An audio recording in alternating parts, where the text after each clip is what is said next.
Elle s'appelle Madame Biéné Amenang Abiba. Elle vit à Obala, pas loin de Yaoundé, la capitale politique du Cameroun. Elle a fait de la récolte et de la vente des fosses, donc des chenilles, son gagne-pain. En fait, les vers blancs ou chenilles blanches, appelées également fosses au Cameroun, sont des insectes qui sont consommés et qui constituent des mets d'exception qu'on cuisine à des visiteurs pour lesquels on a de la considération et de l'estime.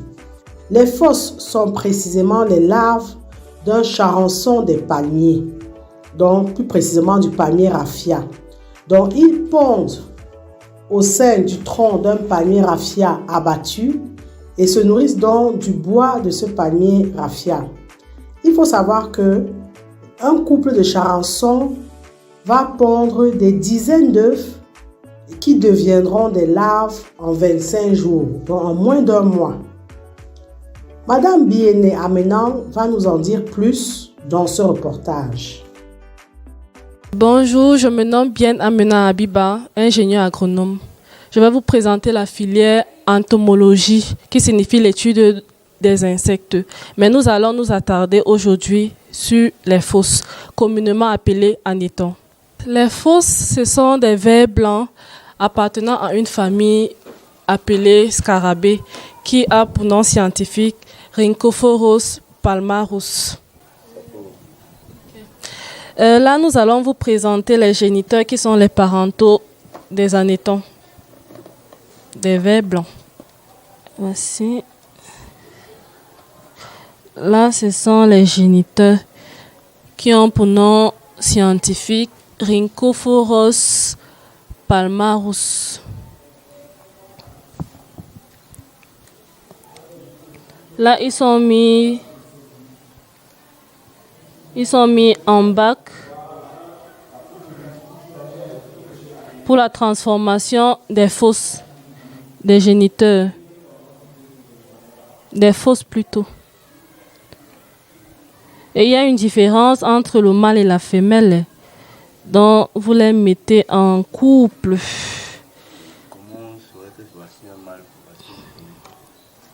La différence entre un mâle et une femelle.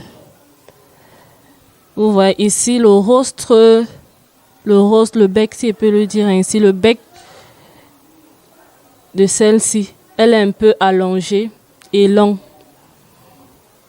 Ça, c'est une femelle. Maintenant, regardons le mâle.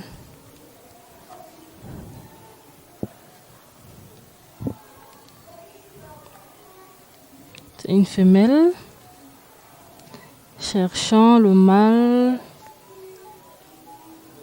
Là, c'est le mâle.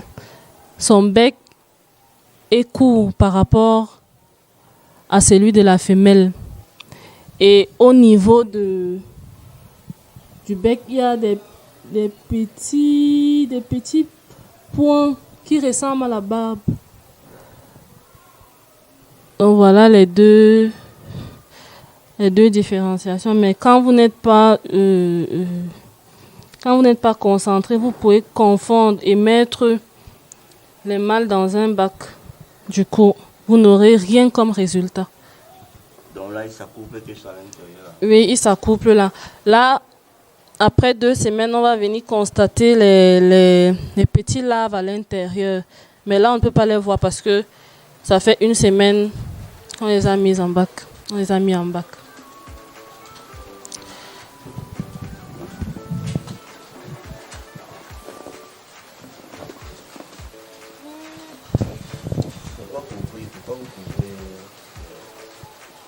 On les couvre parce que il y a ça attire le substrat, le substrat qu'on met pour la transformation des fosses. Et les géniteurs même. Ça attire les mouches soldats qui pondent à leur tour dans le bac.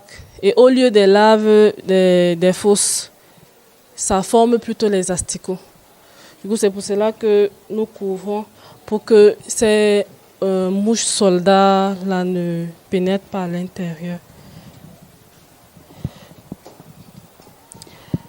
Là, nous allons vous présenter les annétants. J'oubliais de vous dire que les géniteurs ont un cycle de vie de 45 jours à 60 jours. Là, ce sont les fosses qui sont des vers blancs appartenant à une famille appelée scarabée. Et ils ont un cycle de vie de 30 à 35 jours. Quand ils sont en maturité, quand ils sont en maturité, on les met avec un autre substrat dans un autre bac pour la transformation des géniteurs. Maintenant, pour qu'ils arrivent au stade des géniteurs, il y a encore une autre étape qu'on appelle la nymphe. Du coup, ils forment des cocons. À l'intérieur, ils forment des cocons. Ils forment des cocons à l'intérieur après 3 semaines. Maintenant, à 60 jours, nous retrouvons des géniteurs. Merci. Là, ils sont à 3 semaines. Ils sont déjà à 3 semaines là. Et la récolte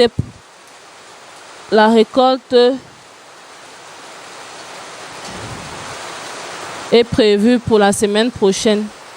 Là, vous constatez qu'il y a la différence des points. Il y a des bébés laves là que nous allons présenter.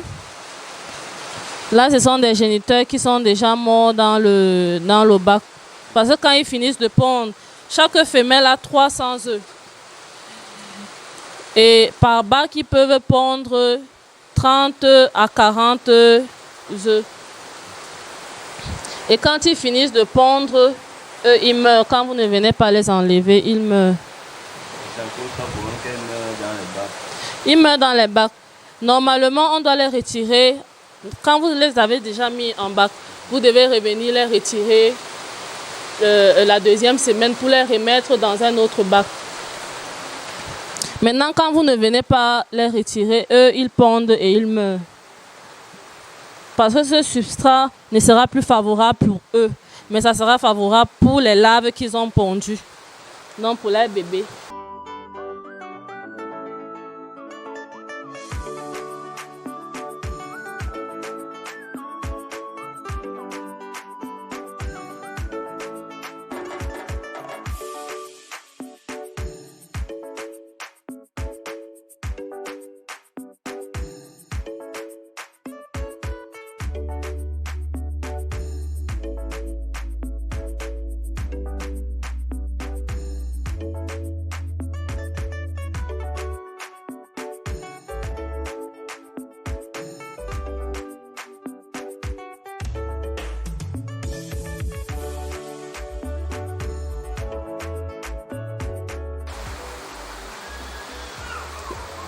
Là, ils sont à 3 semaines. 3 semaines. Il y a des bébés laves qu'on va présenter là. Si on le voit. Voici, comme par exemple ceci. Là, ils sont à 1 semaine. Donc, dès qu'on met les géniteurs en bac, 3 jours après, 3 jours à 2 jours, ils pondent déjà les larves. Maintenant, chaque semaine, vous devez venir constater si le bac est sec ou il est trop humide. S'il est trop sec, vous ajoutez de l'eau. S'il est trop humide, vous diminuez. Mais si c'est normal, vous laissez. Là, il a 1 semaine. Le fossé a 1 semaine. Et à 3 semaines, il sera comme ceci. Maintenant, 1 mois, 30 jours, 35 jours, il sera prêt pour la commercialisation.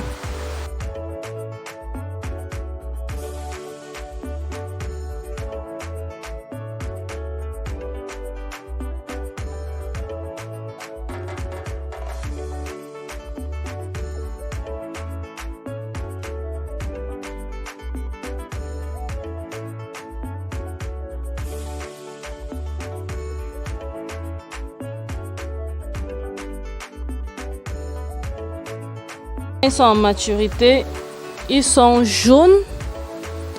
Ils sont jaunes et leur bec est bien rouge, soit bien noir. Bon, il y a aussi les albinos qui ont une tête blanche. Dans leur tête, c'est au lieu que ça soit rouge, c'est plutôt blanc.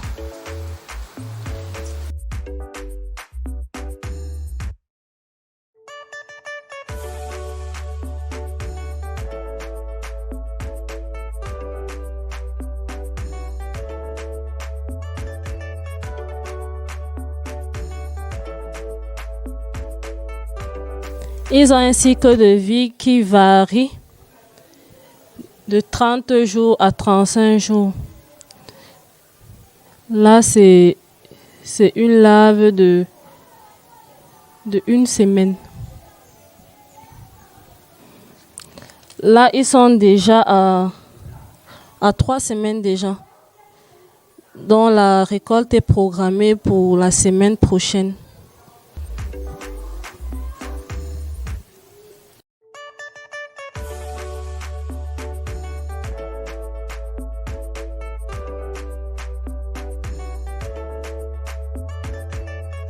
Ils savaient que les fosses sont très riches en protéines, en acides gras, en minéraux tels que le zinc, le fer, le magnésium.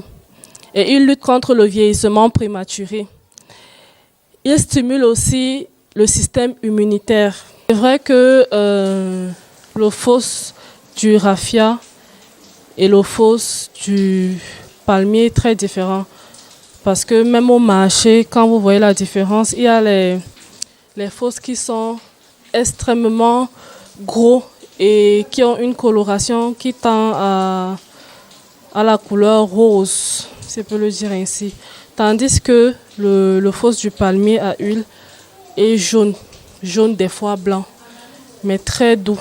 Par contre, le fos du raffia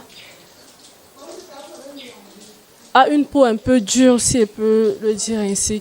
Du coup, ce que nous produisons ici dans les ménages, ça tend plus au fos du palmier à huile. Ce n'est pas savoureux, le fos du raffia. Tandis que le fos qu'on produit dans les ménages est typiquement semblable au fos du palmier à huile. Bon, ce qui m'a poussé à me lancer dans l'agronomie, c'est d'abord une passion. Et moi, j'aime pas dépendre de quelqu'un. J'aime entreprendre, j'aime faire les choses de moi-même.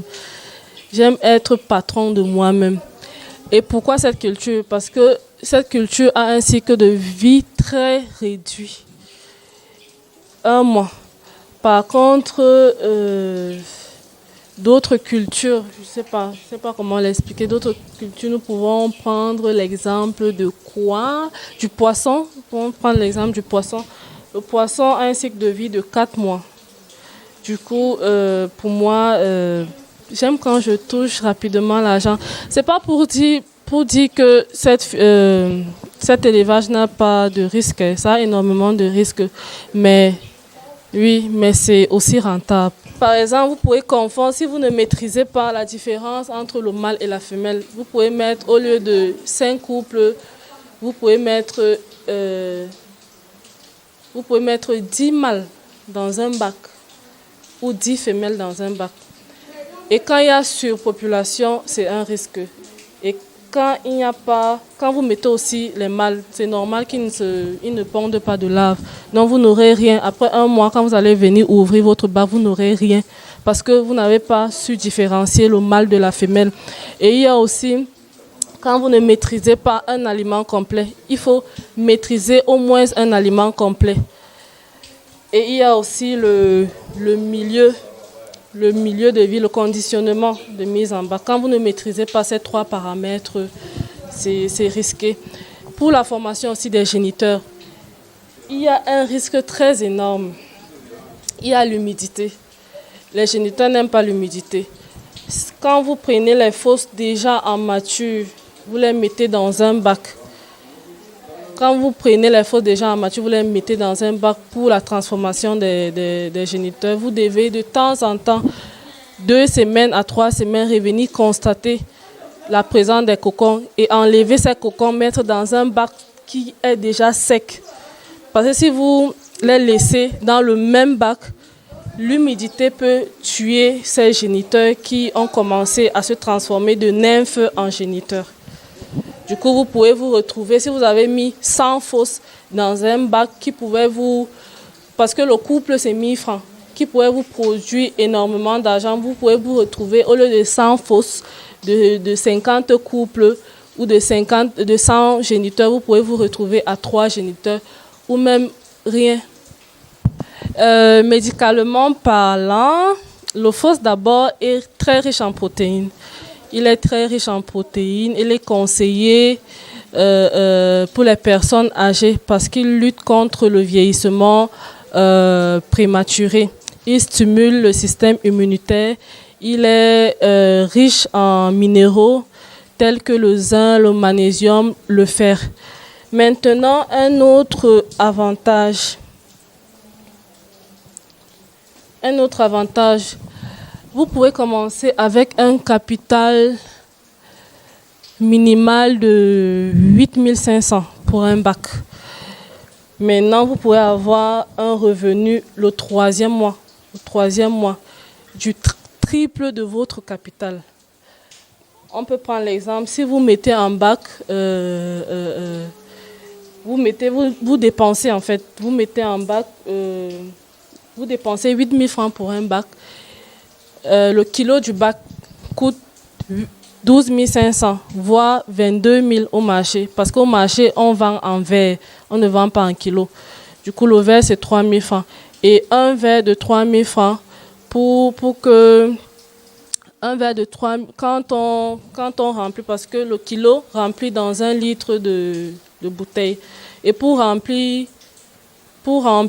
la bouteille en question, il faut 7 verres. Et quand on multiplie 7 fois 3, je pense que ça fait 21 000. Maintenant, là, c'est l'avantage de vendre en fosse ou en verre. C'est plus rentable quand vous vendez en verre. Mais nous donnons l'opportunité aux grossistes de prendre en kilo chez nous et de revendre en verre. Que c'est du gagnant-gagnant. Maintenant, en géniteur, l'avantage, l'activité la plus risquée, c'est la transformation en géniteur. Maintenant, et l'activité la plus rentable aussi, c'est de vendre en géniteur.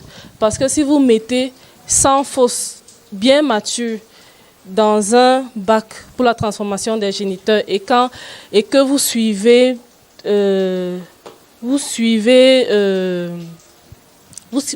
très bien le cycle de production des géniteurs.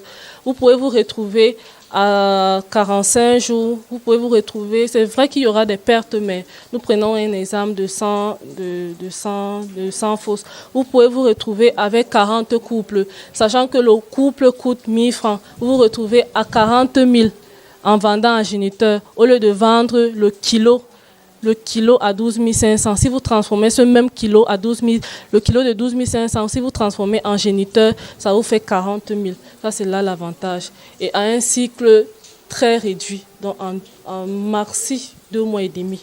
Un autre avantage, l'élevage des fosses ne nécessite pas assez d'espace comme la production des poissons qui nécessite des grands bacs.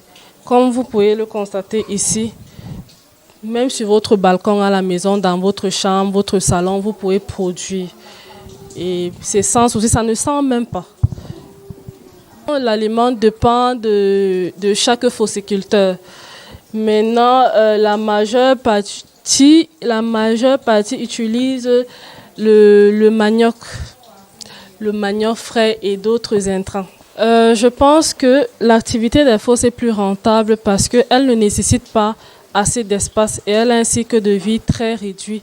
Par contre, la production des des poules nécessitent assez d'espace, malgré qu'elle a aussi un cycle de vie très réduit.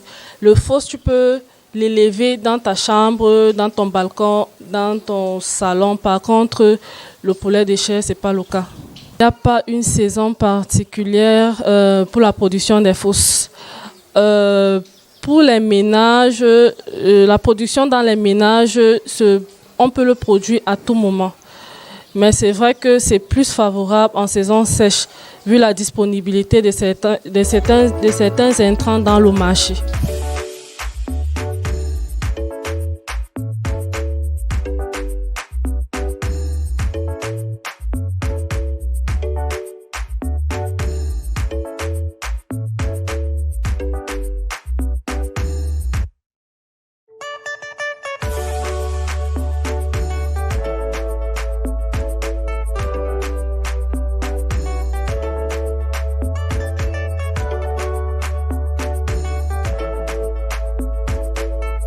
Bien Amena Abiba, ingénieur agronome, entomocultrice. Malgré que l'État n'a pas mis des dispositifs solides pour son accompagnement, je vous encourage à vous lancer dans cette activité parce qu'elle ne nécessite pas assez d'espace pour sa production. Elle ne sent pas et elle ne nécessite pas un coût énorme pour se lancer.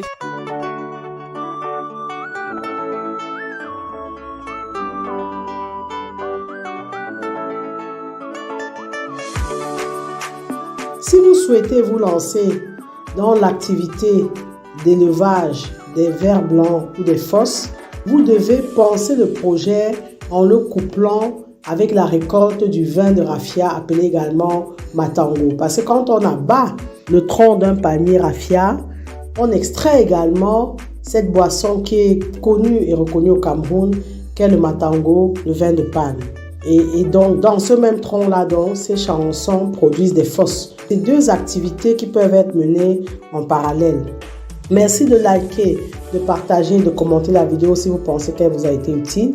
Abonnez-vous à notre chaîne AgriTV Web et activez la cloche de notification pour ne pas manquer nos prochaines publications. Comme vous le savez déjà, savoir est le point de départ, mais c'est agir qui fait et qui fera toujours toute la différence. Maintenant que vous savez, place à l'action.